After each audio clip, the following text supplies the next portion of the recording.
The Murder of Roger Ackroyd. Chapter 2. Who's Who in King's Abbott. Before I proceed further with what I said to Caroline and what Caroline said to me, it might be as well to give some idea of what I should describe as our local geography.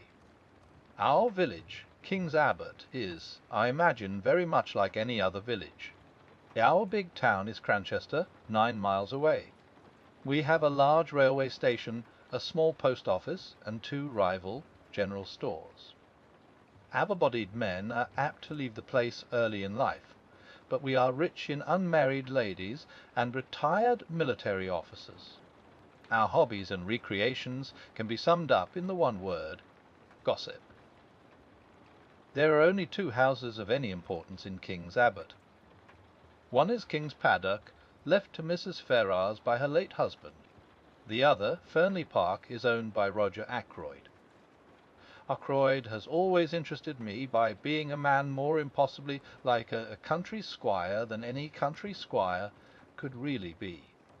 He reminds one of the red-faced sportsmen who always appeared early in the first act of an old-fashioned musical comedy, the setting being the village green. They usually sang a song about going up to London. Nowadays we have revues, and the country squire has died out of musical fashion. Of course, Ackroyd is not really a country squire.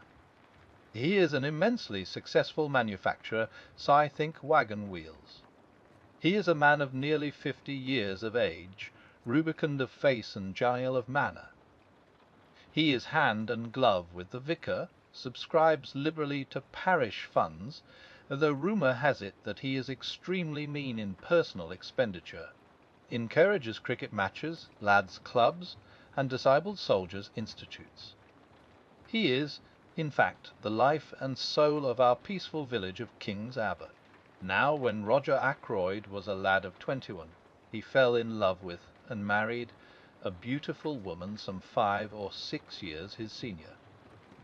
Her name was Peyton, and she was a widow with 1 child. The history of the marriage was short and painful. To put it bluntly, Mrs. Ackroyd was a dipsomaniac. She succeeded in drinking herself into her grave 4 years after her marriage. In the years that followed, Ackroyd showed no disposition to make a second matrimonial adventure. His wife's child by her first marriage was only 7 years old when his mother died. He is now 25. Ackroyd has always regarded him as his own son, and has brought him up accordingly. But he has been a wild lad, and a continual source of worry and trouble to his stepfather. Nevertheless, we are all very fond of Ralph Peyton in King's Abbott. He is such a good-looking youngster for one thing. As I said before, we are ready enough to gossip in our village. Everybody noticed from the first that Ackroyd and Mrs. Ferrars got on very well together. After her husband's death, the intimacy became more marked. They were always seen about together, and it was freely conjectured that at the end of her period of mourning, Mrs. Ferrars would become Mrs. Roger Ackroyd. It was felt, indeed, that there was a certain fitness in the thing. Roger Ackroyd's wife had admittedly died of drink.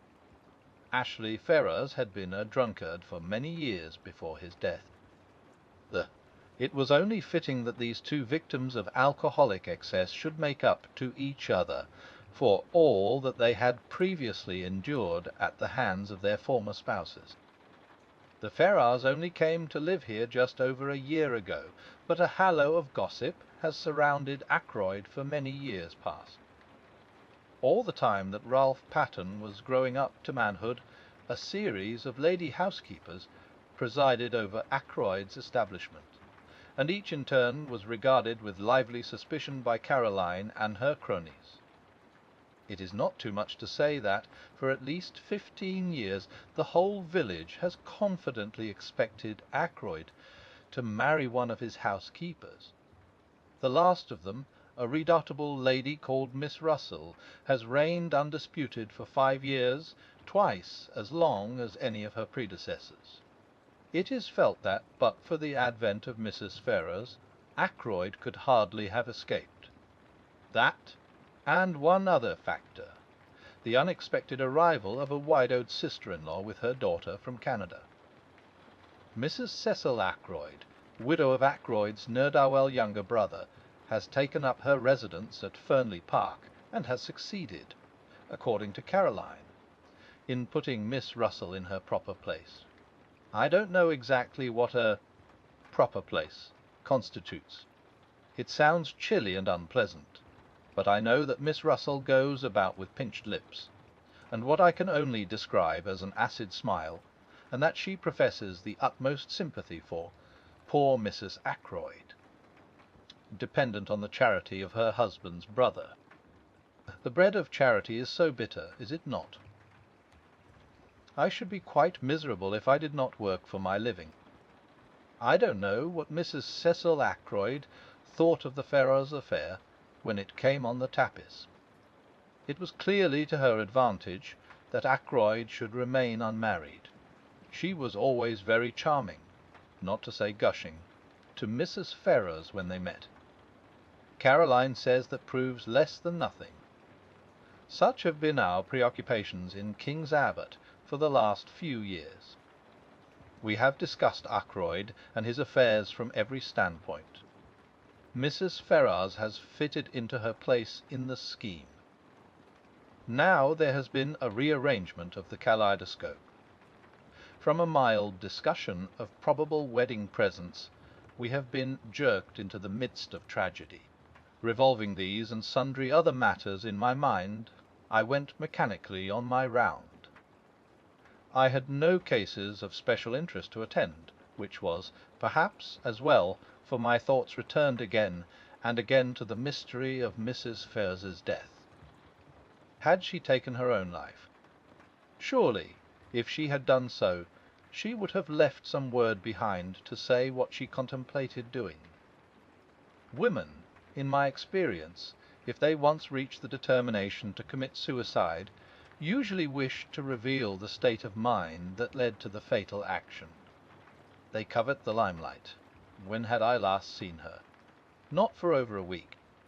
Her manner then had been normal enough considering. Well, considering everything.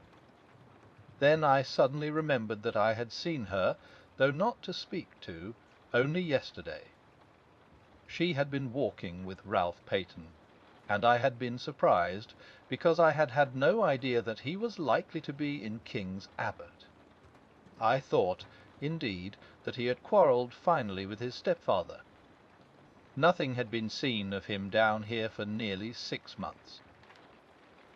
They had been walking along, side by side, their heads close together, and she had been talking very earnestly. I think I can safely say that it was at this moment that a foreboding of the future first swept over me. Nothing tangible as yet, but a vague premonition of the way things were setting.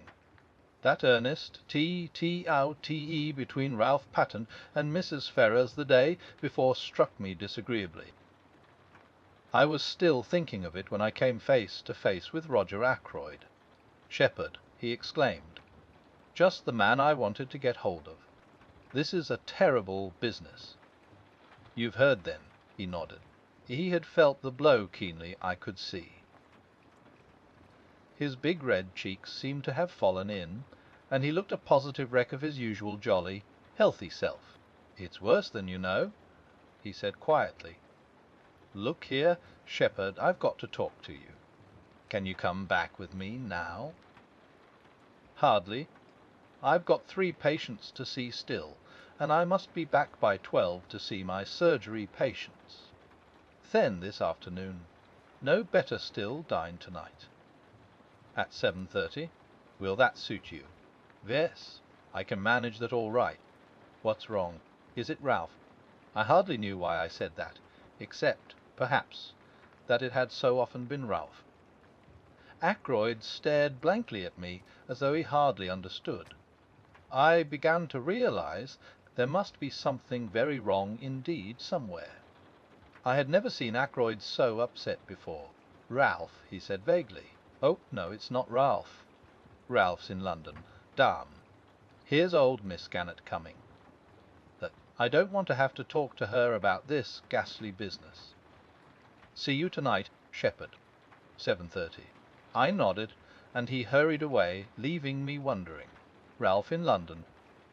But he had certainly been in King's Abbot the preceding afternoon.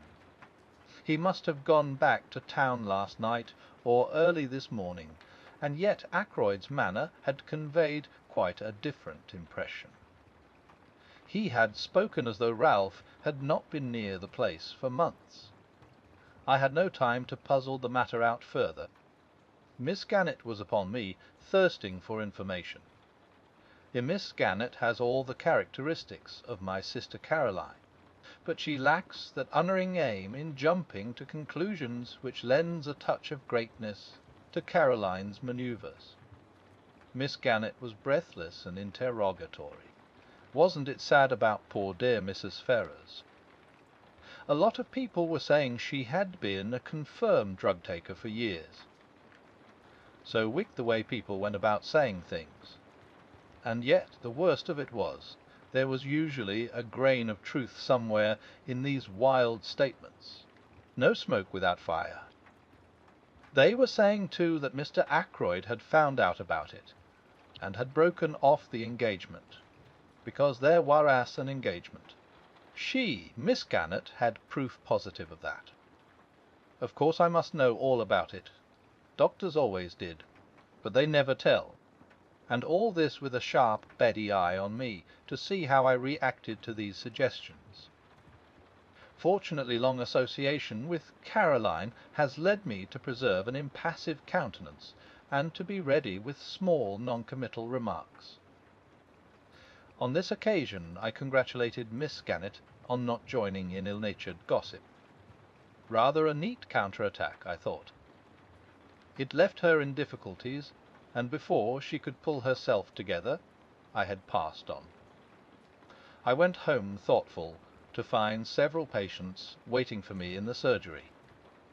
I had dismissed the last of them, as I thought, and was just contemplating a few minutes in the garden before lunch, when I perceived one more patient waiting for me.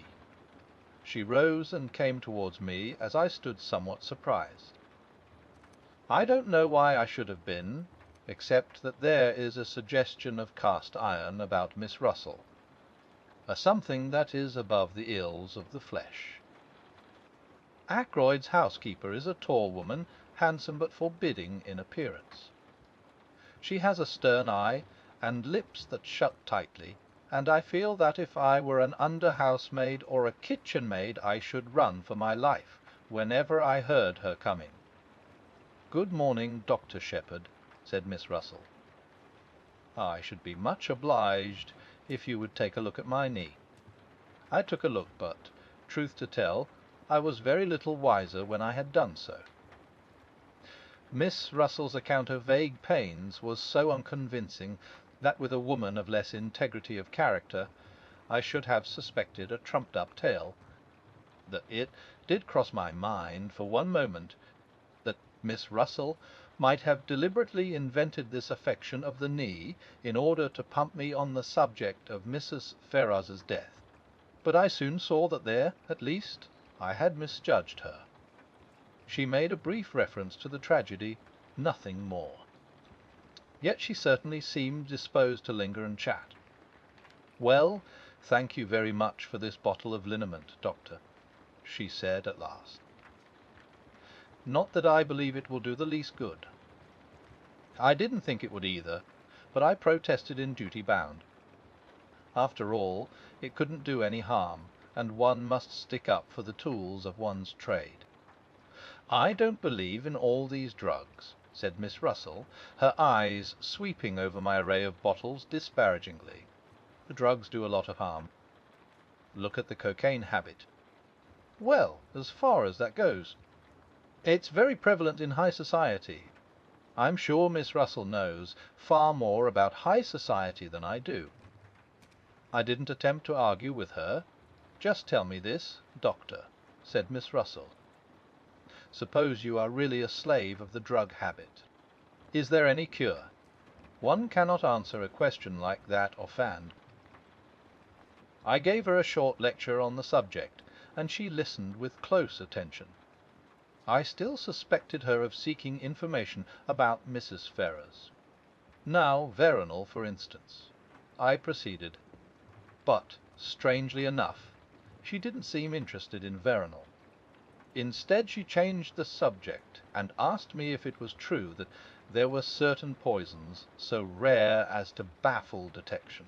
Ass, I said. You've been reading detective stories. She admitted that she had. The essence of a detective story, I said, is to have a rare poison, if possible something from South America. That nobody has ever heard of. Something that one obscure tribe of savages used to poison their arrows with. Death is instantaneous, and Western science is powerless to detect it. That is the kind of thing you mean? Was. Is there really such a thing? I shook my head regretfully. I'm afraid there isn't. There's Syrah, of course. I told her a good deal about Curea, but she seemed to have lost interest once more. She asked me if I had any in my poison cupboard, and when I replied in the negative, I fancy I fell in her estimation. She said she must be getting back, and I saw her out at the surgery door just as the luncheon gong went. I should never have suspected Miss Russell of a fondness for detective stories. It pleases me very much to think of her stepping out of the housekeeper's room to rebuke a delinquent housemaid, and then returning to a comfortable perusal of THEMYSTIOFFTHECVHDATH, or something of the kind.